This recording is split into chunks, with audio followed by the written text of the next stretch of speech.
We need reform of our policing in America and our criminal justice system. Law enforcement has an implicit bias against minorities. Is a great insult to the men and women who serve in law enforcement. I will not sit here and be lectured by the Vice President on what it means to enforce the laws of our country.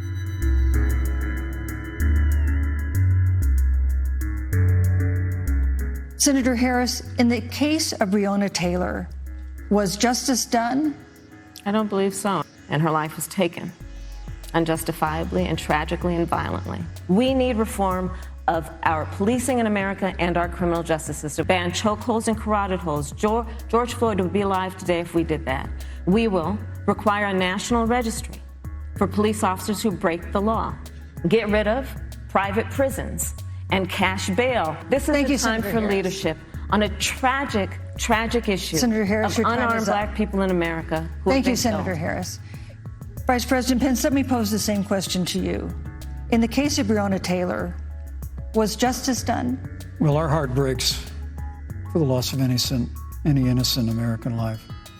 And the family of Breonna Taylor has our sympathies. But I trust our justice system. And with regard to George Floyd, there's no excuse for what happened to George Floyd. Justice will be served.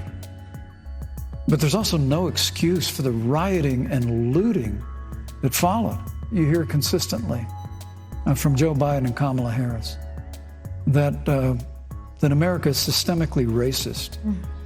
And that, as Joe Biden said, that he believes that law enforcement has an implicit bias against minorities is a great insult to the men and women who serve in law enforcement. And I want everyone to know who puts on the uniform of law enforcement every day that President Trump and I stand with you. We'll always stand with law enforcement, and we'll do what we've done from day one, and that is improve the lives of African Americans. I'd like to respond.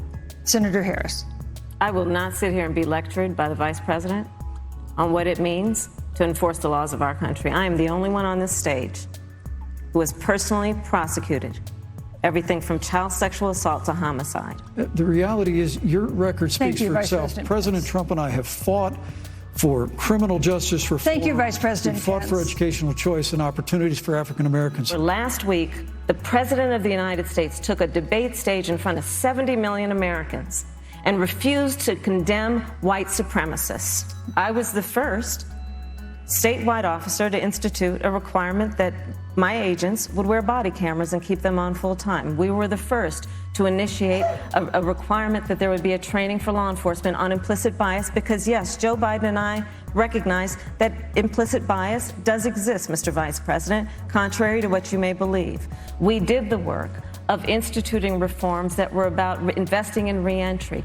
This is the work that we have done and the work we will do going forward. And again, I will not be lectured by the Vice President on our record of what we have done in terms of law enforcement and keeping our communities safe and a commitment to reforming the criminal justice system of America.